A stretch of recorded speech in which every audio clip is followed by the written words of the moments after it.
दिन ठारू ही जिते जना पड़ा चंद्रिका मृत्यु होती डेड बॉडी जिते मिलता कटक त्रिशूलिया ब्रिज निकटरू ही से फेरार हो जाते विनसेंट भुवनेश्वर एक ओएस ट्रेनिंग सेंटर से ट्रेनिंग भाव बर्तमान रही घटना जना पड़ा जिते परिवार लोक अभियोग कले चंद्रिका हेम्ब्रमकर मृत्यु पाई पुरुष बंधु ही दायी विनसेंट टुडू ही दायी सेत बेलू ही से फेरार हो जाते पुलिस नजर रखी दीर्घ 8 दिन पर पुलिस सहित लुचकाली खेल पर काबू करने को चेष्टा करता शेष में सफल होती मयूरभंज विनसेंट को गिरफ कर आसंता काली कोर्ट फरवर्ड कर जहाँ डीसीपी ऋषिकेश किलारी सूचना देते जेहेतु दीर्घ दिन धरी पुलिस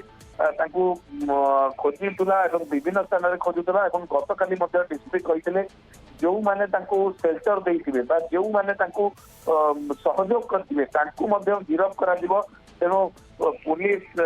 विभिन्न स्थान में रेड जारी रखी राज्यर विभिन्न स्थान में हुए तो पुलिस आशंका करुला कि हुए तो से राज्य बाहर को चली जाई पारती किंतु मयूरभंज गिरफ कर परिवार लोक अभियोग रही चंद्रिका मृत्यु पाई विनसेंट ही दायी कहीं विनसेंट दीर्घ दिन सहित संपर्क रही विभाग खूब शीघ्र होबार था किंतु जेहेतु से जहाँ परिवार लोक अभियोग कर चंद्रिका जेहेतु से कला थे कम्प्लेक्स कला थिला से चाहू नथिले विवाह करने को से चंद्रिका गोरा होगापी विभिन्न प्रकार स्किन केयर ट्रिटमेंट होते इंजेक्शन नौते किपरि से गोरा हे जेहेतु विनसेंट पूर्व एक कथा कहीबार अभियोग से कला होती से भल देखा जाऊना से मानसिक भाव भांगी पड़ते मेंटली डिप्रेशन हो जाता डिप्रेशन में से रोते परिवार लोक जहाँ अभियोग कर विनसेंट किसी दिन हम दूरे जाते जेहेतु यही अभियोग आनी बारंबार कहते तमें कला तमें आउ सुंदर देखा जाऊन एभली कहवा से दीर्घ दिन धरी जो भुवनेश्वर एक स्किन केयर सेक्टर में ट्रिटमेंट होते से गोरा होगापी एमती इंजेक्शन नेले इंजेक्शन नेला से चाहूले विनसेंट सहित जोगाजोग रहा विनसेंट जो ओएस ट्रेनिंग सेंटर में आसिक ट्रेनिंग नेले सहित कंटाक्ट रही नथिले जहाँ परिवार लोक अभियोग कर चंद्रिका माँ बारंबार जोगाजोग करने को चेष्टा करते किंतु यहाँ संभव हो पार नाला से मानसिक भारसाम्य हर पड़ते चंद्रिका केवल चाप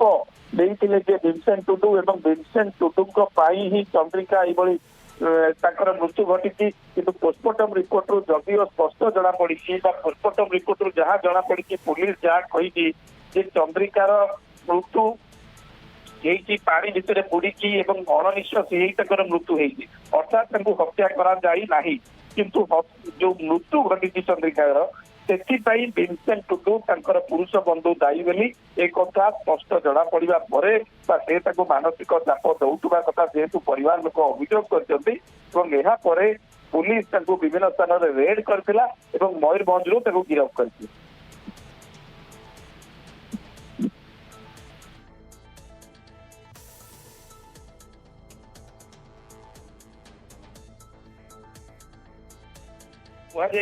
आसंता काली कोर्ट फरवर्ड